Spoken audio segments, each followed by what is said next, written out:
അടുത്ത ദിവസം രുദ്രൻ ഉണരാൻ അല്പം വൈകി. ദക്ഷ എഴുന്നേറ്റ് ഫ്രഷായി വന്നപ്പോഴും അവൻ നല്ല ഉറക്കത്തിലാണ്. അവൾ രുദ്രനെ വിളിക്കാനും തുനിഞ്ഞില്ല. ജനാലയിലൂടെ പുറത്തേക്ക് നോക്കിയപ്പോൾ അമ്മ പൂക്കൾ ഇറുത്തെടുക്കുന്നത് കണ്ടു. സെക്യൂരിറ്റി ചേട്ടനും അമ്മയോടൊപ്പം ഉണ്ട്. ദക്ഷയും പതിയെ താഴേക്കിറങ്ങി ചെന്നു. ആ മോളെ, കാലത്ത് എണീറ്റോ നീ? ലക്ഷ്മി ചോദിച്ചു. രുദ്രൻ ഇന്നലെ വന്നപ്പോൾ ഒരുപാട് ലേറ്റായോ? ഓ അമ്മേ, ഏട്ടൻ മടങ്ങി വരുമ്പോൾ ഒരു ആക്സിഡൻറ്റ് കണ്ടു. 4-5 ചെറുപ്പക്കാരായിരുന്നു. എന്നിട്ട് അവരെ ഹോസ്പിറ്റലിൽ എത്തിച്ചിട്ടൊക്കെയാണ് ഏട്ടൻ മടങ്ങി വന്നത്. അതെയോ? എവിടെയുള്ള പിള്ളേരാ മോളെ? പുറത്തെവിടെയോ ആണത്രേ. ഏട്ടൻ പേര് പറഞ്ഞിരുന്നു, ഞാനത് മറന്നു. സീരിയസ് ആയിട്ടുണ്ടോ മോളെ? സീരിയസ് ആയിരുന്നു, പക്ഷേ കൃത്യസമയത്ത് ഹോസ്പിറ്റലിൽ എത്തിച്ചോണ്ട് വലിയ പ്രശ്നങ്ങളൊന്നും ഉണ്ടായിട്ടില്ല. ഭഗവാനേ കൃഷ്ണ, ലക്ഷ്മി ഉറക്കെ വിളിച്ചു. അവളും പൂക്കൾ പിച്ചിയെടുക്കുവാൻ അമ്മയെ സഹായിച്ചു. ലക്ഷ്മി ചെന്നിട്ട് ഒരു കസേരയൊക്കെ എടുത്തുവന്ന് മുറ്റത്തേക്കിട്ടു. എന്നിട്ട് അവിടെ ഇരിക്കാൻ പറഞ്ഞു. അങ്ങനെ അമ്മയും മകളും കൂടി കളമൊക്കെ ഇട്ട് കഴിഞ്ഞപ്പോൾ അമ്മമ്മ ഉണർന്നു വന്നു. മോളു, എല്ലാം കുറഞ്ഞോടാ? കുറവുണ്ട് അമ്മമ്മേ, ഒരുപാട് മാറ്റമുണ്ട്. ആ, ഇനി പതിയെ പതിയെ വേദനയൊക്കെ മാറും. അവർ അവളുടെ കൈത്തണ്ടയിൽ തഴുകി. ലക്ഷ്മി കോഫി എടുത്ത് കൊണ്ടുവന്നു. മൂവരും ഒരുമിച്ചിരുന്നാണ് അത് കുടിച്ചത്. ഓണവിശേഷങ്ങളായിരുന്നു ഏറെയും സംസാരം. ദക്ഷയുടെ ബ്ലൗസ് സ്റ്റിച്ച് ചെയ്യാൻ കൊടുക്കാത്തതുകൊണ്ട് ലക്ഷ്മി തയ്യൽക്കാരിയോട് ഇന്ന് വീട്ടിലേക്കൊന്ന് വരണമെന്ന് പറഞ്ഞിട്ടുണ്ട്. അവർ അളവെടുത്തു പോകും, എന്നിട്ട് ഉത്രാടത്തിൻ്റെ അന്ന് തയ്ച്ച് തിരികെ ഏൽപ്പിക്കാമെന്നും പറഞ്ഞു. അക്കാര്യങ്ങളൊക്കെ ലക്ഷ്മി അവളോട് പറയുന്നുണ്ട്.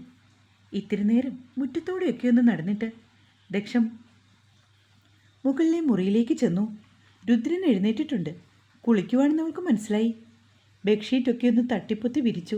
ശേഷം ദക്ഷ ജനാലകളൊക്കെ തുറന്നിട്ടു. തണുപ്പും കുളിരുമൊക്കെ ചേർന്ന്, എന്തൊക്കെയോ പൂക്കളുടെ സൗരഭ്യവും ചേർന്ന് മുറിയിലേക്ക് കയറിയതും വല്ലാത്തൊരു സുഖമായിരുന്നു. അതൊക്കെ ആസ്വദിച്ച് അവൾ അങ്ങനെ നിൽക്കുമ്പോൾ രുദ്രൻ കുളി കഴിഞ്ഞിറങ്ങി വന്നു. ഒരു ടവൽ മാത്രം ഉടുത്തുകൊണ്ട് വരുന്നവനെ ദക്ഷ മുഖം ചിരിച്ചു നോക്കി. അവൻ്റെ ദേഹത്തെല്ലാം നിറയെ വെള്ളത്തുള്ളികൾ. ശരിക്ക് തോർത്ത് രുദ്രേട്ടാ, നോക്കിയേ കാണണേല്. അവളൊരു ഉണങ്ങിയ ടവൽ കൊണ്ടുവന്നിട്ട് നെഞ്ചിൽ പറ്റിച്ചേർത്ത് കിടക്കുന്ന വെള്ളത്തുള്ളികളൊക്കെ തുടച്ചു മാറ്റുവാണ്. താൻ കാലത്ത് എഴുന്നേറ്റ് താഴേക്ക് പോയോ? അവൾ ഒന്ന് മൂളി. രുദ്രൻ ഒരു കാവിമുണ്ടെടുത്തുടുത്തു. ക്ഷേത്രത്തിലേക്കാണോ? ആ, പോരുന്നോ താന്? ഇല്ലില്ല, ഏട്ടൻ പോയി വരൂ. രുദ്രൻ പെട്ടെന്ന് റെഡിയായിട്ട് അമ്പലത്തിലേക്ക് പോവുകയും ചെയ്തു. വെറുതെ ഫോണെടുത്ത് നോക്കിയപ്പോൾ വീണ ടീച്ചറുടെ കോൾ വന്ന് കിടക്കുന്നത് ദക്ഷ കണ്ടു. അവൾ ടീച്ചറിനെ തിരിച്ചു വിളിച്ചു. 3 മാസത്തേക്ക് ലീവ് വേണം.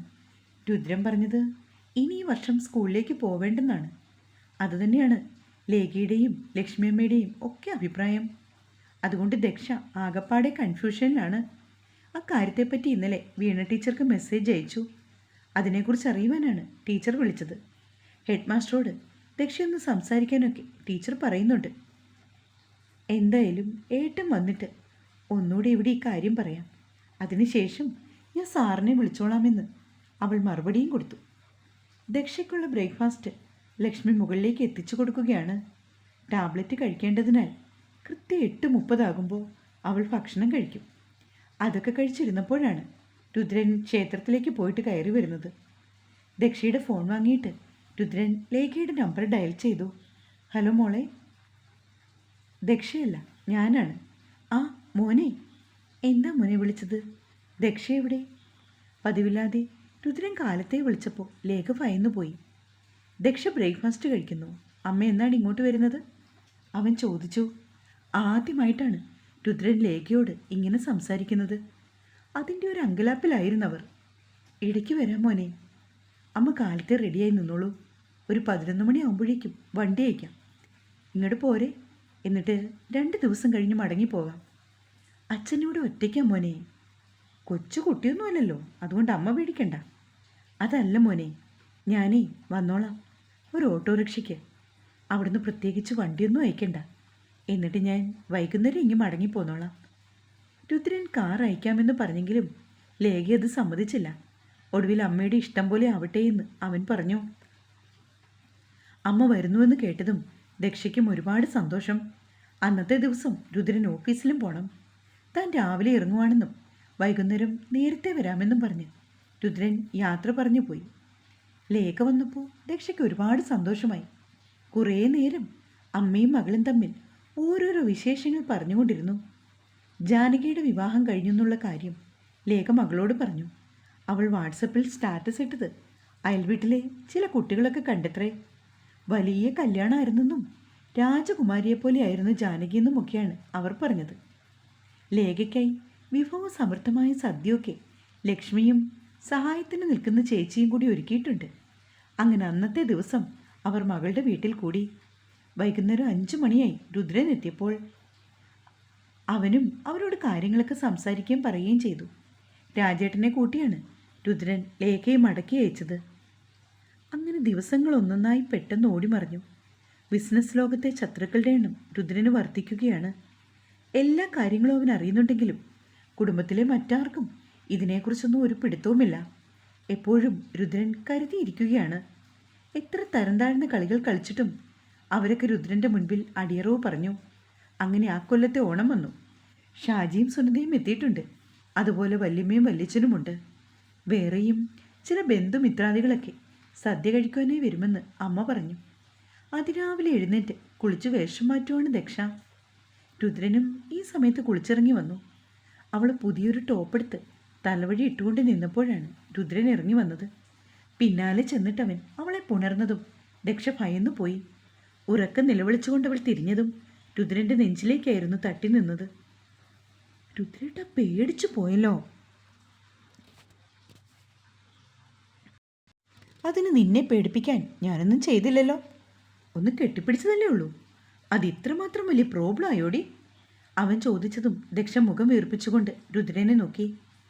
എന്നിട്ട് അവൻ്റെ കരവലയത്തിൽ നിന്നും അകന്നു മാറിച്ചെന്ന് അലമാര തുറന്നു. ശേഷം ഒരു കവർ എടുത്തുകൊണ്ട് വന്ന് രുദ്രന് നേർക്ക് നീട്ടി. എന്താ ഇത്? രുദ്രൻ അതിലേക്ക് നോക്കി ചോദിച്ചു. ഹാപ്പി ഓണം, അവൾ പറഞ്ഞതും രുദ്രൻ ആ കവർ പൊട്ടിച്ചു. പിസ്ത ഗ്രീൻ നിറമുള്ള ഒരു കുർത്തയും സ്വർണ്ണ കസവുള്ള മുണ്ടും. വാവ്, സൂപ്പർ! ചിരിയോടുകൂടി രുദ്രൻ ആ കുർത്തയെടുത്ത് അവൻ്റെ ദേഹത്തേക്ക് വെച്ച് നോക്കി. കറക്റ്റാണോ നോക്കട്ടെ എന്ന് പറഞ്ഞ് അവൻ അപ്പോൾ തന്നെ അത് ഇടുകയും ചെയ്തു. രുദ്രൻ്റെ അളവിന് കൃത്യമായിരുന്ന ആ വേഷം. എൻ്റെ അളവുകളൊക്കെ നിനക്കിത്ര പെട്ടെന്ന് മനസ്സിലാക്കാനുള്ള വഴിയൊന്നും ആയിട്ടില്ലല്ലോടി. പിന്നെങ്ങനെ? രുദ്രൻ ചോദിച്ചതും ദക്ഷ കൈമുഷ്ടി ചുരുട്ടിക്കൊണ്ട് അവൻ്റെ വയറിൽ ചെറുതായൊന്ന് ഇടിച്ചു. ഇന്ന് ഇതിട്ടുകൊണ്ട് അമ്പലത്തിലേക്ക് പോകാം എന്ന് രുദ്രൻ പറഞ്ഞതാണ്. എന്നാൽ ദക്ഷ അത് തടഞ്ഞു. വേണ്ട രുദ്രേട്ടാ, ലക്ഷ്മിയമ്മ വാങ്ങിത്തന്ന ഓണക്കോടി ഇട്ട് കൊണ്ടുപോയാൽ മതി. അമ്മ വാങ്ങിത്തന്നതല്ലേ ഇതുവരെ ഞാൻ പോയത്. ഇത്തവണ ഒരു വെറൈറ്റി ആയിക്കോട്ടെ. ഏയ്, അതൊന്നും ശരിയാവില്ല.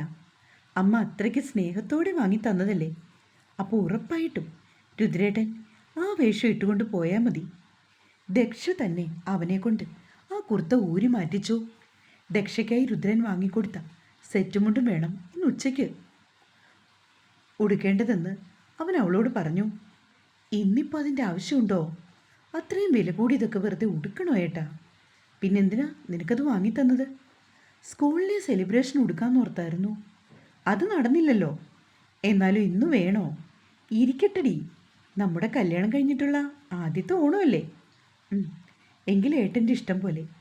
ദക്ഷ സമ്മതിച്ചു. പിന്നെ സുന്ദരിയായിട്ട് ഒരുങ്ങി വരണം കേട്ടോ. അതെന്തിനാ? അവൾ സംശയത്തോടെ രുദ്രൻ്റെ മുഖത്തേക്ക് നോക്കി. വെറുതെ എനിക്കൊന്ന് കാണാൻ. അവനത് പറഞ്ഞതും ദക്ഷയ്ക്ക് നാണം വന്നു. ഉച്ചയ്ക്ക് ഊണ് കഴിഞ്ഞ് അമ്മയുടെ അടുത്തേക്ക് പോകാൻ കേട്ടോ. യാത്ര ചെയ്യാൻ ബുദ്ധിമുട്ടൊന്നും ഇല്ലല്ലോ അല്ലേ? ഏയ്, അങ്ങനെ വലിയ പ്രശ്നങ്ങളൊന്നുമില്ല. എങ്കിൽ ഞാൻ അമ്പലത്തിൽ പോയിട്ട് വരാം എന്ന് പറഞ്ഞ് രുദ്രൻ ഒരുങ്ങിയിറങ്ങി. അമ്മ വാങ്ങിക്കൊടുത്ത സൽവാറാണ് ദക്ഷയും ഇട്ടത്. രുദ്രൻ്റെ പിന്നാലെ ദക്ഷയും താഴേക്കിറങ്ങി വന്നപ്പോൾ പൂക്കളുമൊക്കെ റെഡിയായിട്ടുണ്ട്. ട്രഡീഷണൽ രീതിയിലുള്ള ഓണത്തപ്പനെയൊക്കെ ഉണ്ടാക്കി വെച്ച് പലതരത്തിലുള്ള പൂക്കൾ കൊണ്ട് വലിയ അത്തപ്പൂക്കളുമൊക്കെ ഇട്ട് ഫുൾ വൈബിലാണ് എല്ലാവരും.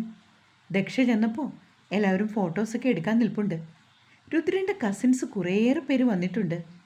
അടുക്കളയിലെ പാചകവും വാചകവും ഒരുപോലെ പൊടി പൊടിക്കുകയാണ്. രാധവല്ലിമയുടെ ശബ്ദമാണ് ഏറ്റവും ഉയർന്നു കേൾക്കുന്നത്. മോളെ, ചായ കുടിച്ചോളൂ കേട്ടോ. ലക്ഷ്മി ഒരു ഗ്ലാസ്സിലേക്ക് ചായ പകർന്നെടുത്ത് ദക്ഷയ്ക്ക് കൊണ്ടുവന്നു. ഇപ്പോഴും ഇതിൻ്റെയൊക്കെ ആവശ്യമുണ്ടോ എന്ന് രാധ ലക്ഷ്മിയോട് ചോദിക്കുന്നുണ്ട്. മോൾക്ക് വയ്യാണ്ടിരിക്കുന്നതല്ലേ, ഞാനല്ലാതെ ആരാ ഇവളെ നോക്കുന്നത്? സ്നേഹത്തോടെ ലക്ഷ്മി പറഞ്ഞു. നേരാ, ലക്ഷ്മി ഉള്ളതുകൊണ്ട് രക്ഷപ്പെട്ടു. ഈ കുട്ടിയുടെ വീട്ടുകാർ പോലും ഒന്ന് തിരിഞ്ഞു നോക്കിയിട്ടില്ല. അപ്പോഴേക്കും രാധ അടുത്ത ഡയലോഗ് ഇറക്കി. മോളെ, റൂമിലേക്ക് പോയിക്കോളൂ എന്ന് പറഞ്ഞ് സുനന്ദയാണ് അവളെ പറഞ്ഞയച്ചത്. എല്ലാവരുടെയും മുമ്പിൽ വെച്ച് അവഹേളിച്ചപ്പോൾ സങ്കടം തോന്നിയെങ്കിലും നല്ലൊരു ദിവസമായതുകൊണ്ട് വിഷമിച്ചിരിക്കേണ്ട കാര്യമില്ലല്ലോ എന്നോർത്ത് ദക്ഷ മുകളിലേക്ക് തിരിച്ചുപോയി.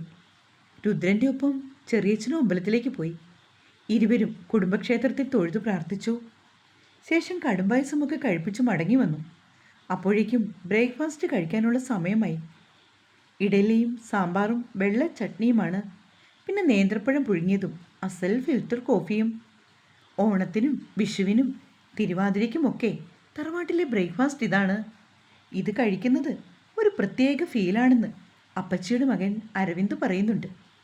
അവരൊക്കെ ഓണം ആഘോഷിക്കാൻ എത്തിയതാണ്. എല്ലാവരും കൂടി ചേർന്നപ്പോൾ ആകെ ഉത്സവ പ്രതീതി. 11:30 മണിയായപ്പോൾ ഓണസദ്യയും പാലട പ്രഥമനും പരിപ്പ് പ്രഥമനും ഒക്കെ റെഡിയായി. സ്ത്രീജനങ്ങളെല്ലാവരും കൂടി 10-12 ആളുകളുണ്ടായിരുന്നു. പിന്നെ തൊടുകറികളും കാളനും പച്ചടി കിച്ചടി എല്ലാം തലേദിവസം റെഡിയായിരുന്നു.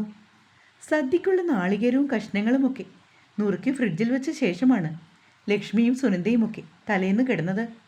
അതുകൊണ്ട് അവർക്ക് അടുത്ത ദിവസം പണികളൊക്കെ വളരെ എളുപ്പമായിരുന്നു. 12 മണിയോടെ സദ്യ കഴിഞ്ഞ് കുറേ ആളുകൾ പിരിഞ്ഞു പോകും.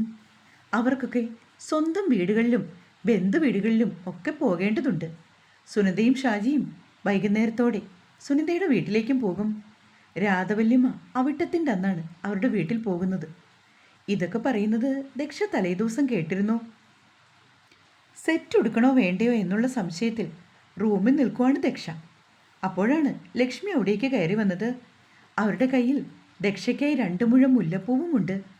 അവരും കാപ്പിപ്പൊടി നിറമും കസവും ചേർന്ന് ഗോൾഡൻ കരയൊക്കെയുള്ള ഒരു സെറ്റും കൊണ്ട് കൊടുത്തിട്ടുണ്ട്. അമ്മ എവിടെയെങ്കിലും പോവാണോ എന്ന് അവൾക്ക് സംശയമായി. അപ്പോഴാണ് അവർ പറയുന്നത് ഈ കുടുംബത്തിലെല്ലാവരും സെറ്റും കൊണ്ടെടുത്താണ് സദ്യ കഴിക്കുന്നതെന്ന്. അത് കേട്ടതും ദക്ഷയ്ക്ക് സമാധാനമായി. അങ്ങനെ അവൾ രുദ്രൻ വാങ്ങിക്കൊടുത്ത സെറ്റെടുത്ത് കിടക്കയിലേക്ക് വെച്ചു. ബ്ലൗസൊക്കെ തലേ ദിവസം സ്റ്റിച്ച് ചെയ്തുകൊണ്ടു ഒന്ന് കൊടുത്തു. അതൊക്കെ അവൾ ഇട്ടു നോക്കി. മോളെ, റെഡി ആയിട്ട് താഴേക്ക് വരണം കേട്ടോ. വാതിലടച്ച് ലോക്ക് ചെയ്ത ശേഷം ദക്ഷ വന്നിട്ട് ബ്ലൗസും അണ്ടർസ്കേർട്ടും ഒക്കെ എടുത്ത് ധരിച്ചു. മുണ്ടെടുത്ത് വട്ടത്തിൽ ചുറ്റി അടുക്കുകൾ തീർത്ത് നേരിയതെടുത്ത് തോളിലേക്ക് ഇടാൻ തുടങ്ങിയതും രുദ്രൻ വന്നിട്ട് ഡോറിൽ മുട്ടിയതും ഒരുമിച്ചായിരുന്നു. ദക്ഷ, അവൻ ഉച്ചത്തിൽ വിളിച്ചു. ശോ, ഈ രുദ്രേട്ടൻ! വേറെ മാർഗങ്ങളൊന്നുമില്ലാത്തതുകൊണ്ട് ദക്ഷ പെട്ടെന്ന് ചെന്ന് വാതിൽ തുറന്നു. ഒന്ന് പെട്ടെന്ന് അകത്തേക്ക് കയറേട്ടാ. ദക്ഷ ധൃതി വെച്ചപ്പോഴാണ് അവൾ സെറ്റ് ഉടുക്കുകയാണെന്നുള്ള കാര്യം രുദ്രൻ മനസ്സിലാക്കിയത്. ഒരു കള്ളച്ചിരിയോടെ അവൻ ഡോറടിച്ച് ലോക്ക് ചെയ്തിട്ട് അവളുടെ നേർക്ക് തിരിഞ്ഞു. തോളിലേക്ക് അടുക്കിയിട്ടിരുന്ന നേരിത് പിടിച്ചു വാങ്ങി അവൻ ബെഡിലേക്കിട്ടു. തുടരും. കഥ ഇഷ്ടാവുന്നുണ്ടെങ്കിൽ ദയവേത് സപ്പോർട്ട് ചെയ്യണേ. എന്നും പറയുന്ന കാര്യമൊക്കെ തന്നെയാണ്. നിങ്ങൾ സപ്പോർട്ട് ചെയ്യുന്നുണ്ടെന്നും എനിക്കറിയാം. ഒരുപാട് നന്ദി. ഒത്തിരി സ്നേഹത്തോടെ മിത്രവിന്ദ.